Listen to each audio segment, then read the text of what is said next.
Bonjour à tous, bienvenue dans cette vidéo d'introduction à Jupyter Notebook. Je suis Arissa Dominguez et je vais vous guider à travers les bases de cet outil essentiel en data science. Commençons par comprendre ce qu'est Jupyter Notebook. Il s'agit d'un environnement de développement interactif qui vous permet de créer et d'exécuter du code Python, ainsi que de documenter et de visualiser vos analyses. Imaginez-le comme un cahier numérique où vous pouvez mélanger du texte, du code et des graphiques de manière transparente. Maintenant que nous avons une meilleure compréhension de ce qu'est Jupyter Notebook, passons à la première étape essentielle, l'installation de Jupyter Notebook sur votre ordinateur.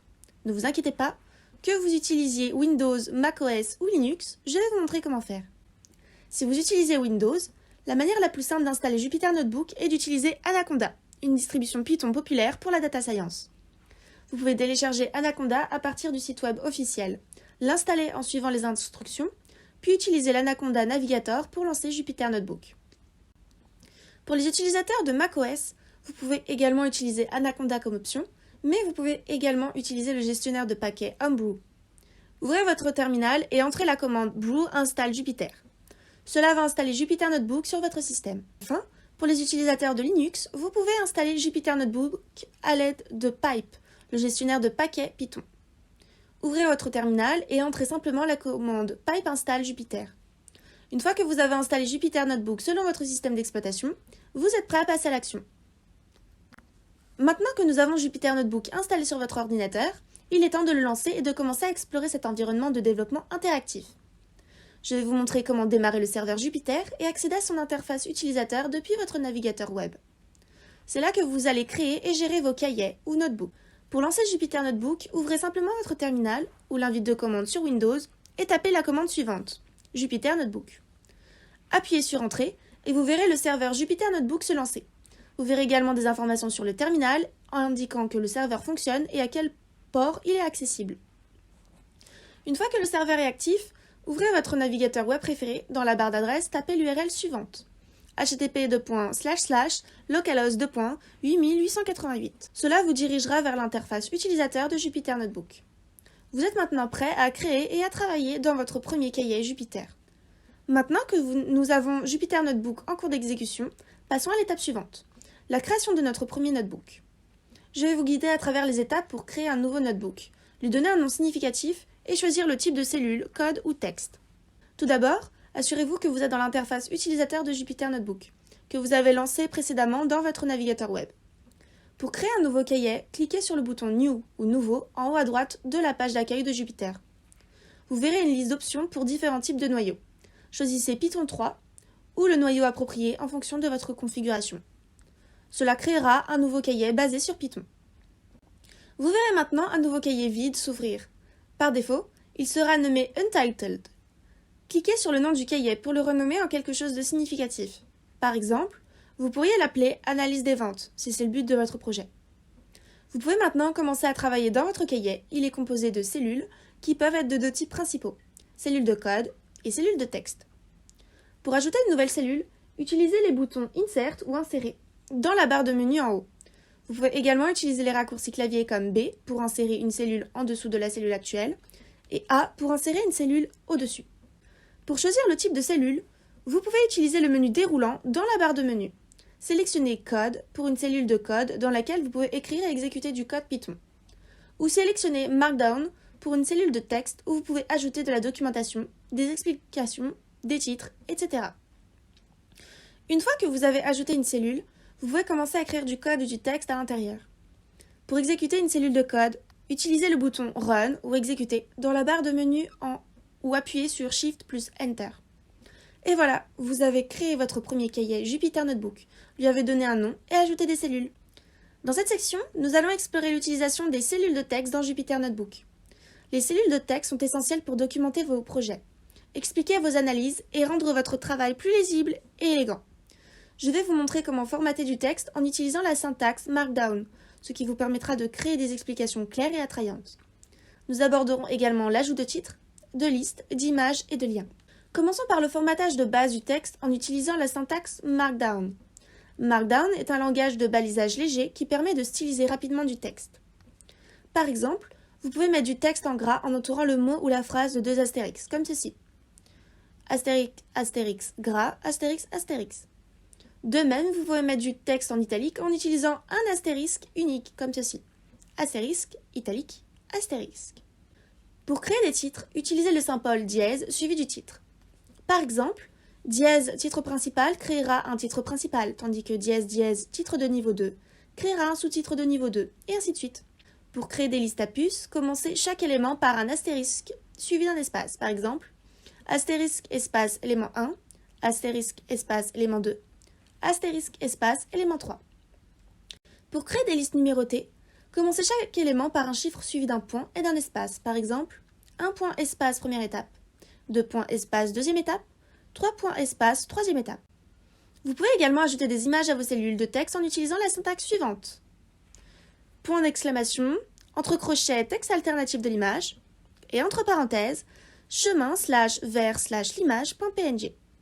N'oubliez pas de remplacer texte alternatif de l'image par une description de l'image, et chemin/vers/l'image.png par le chemin d'accès à votre image. Pour ajouter des liens, utilisez la syntaxe suivante.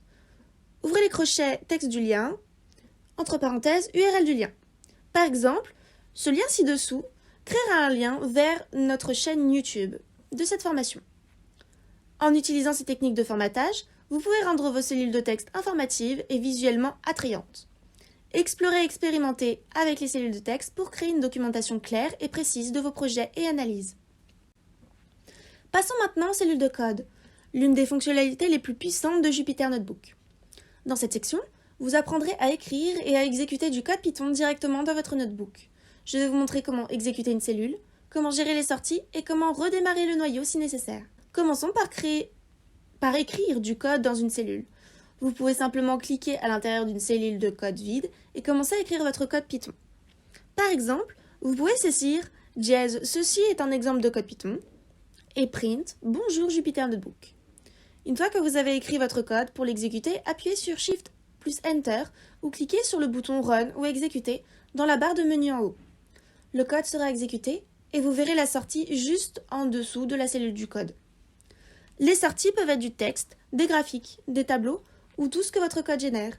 Jupyter Notebook affiche automatiquement ces sorties juste en dessous de la cellule du code qui les a générées.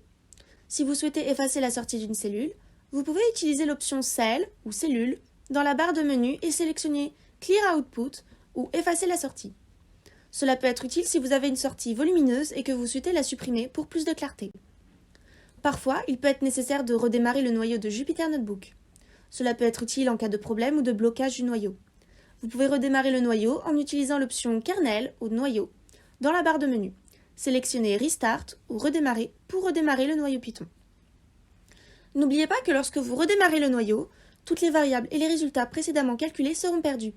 Assurez-vous donc de sauvegarder votre travail si nécessaire. Enfin, plongeons dans la création de visualisations au sein de Jupyter Notebook. Cette étape est cruciale pour représenter graphiquement vos données et tirer des conclusions plus facilement.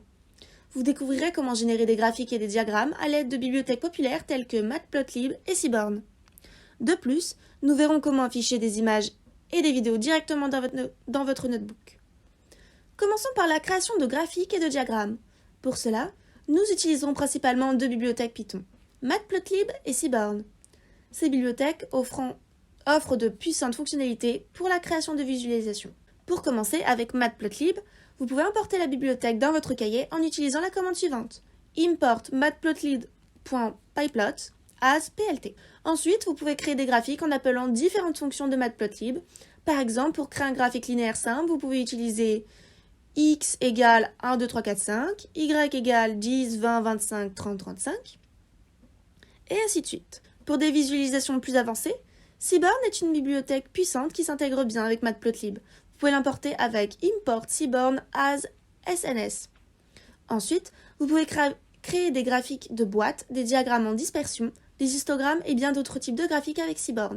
Pour afficher des images et des vidéos dans votre cahier, vous pouvez utiliser des bibliothèques comme Pylo pour les images et ipython.display pour les vidéos. Par exemple, ce code suivant.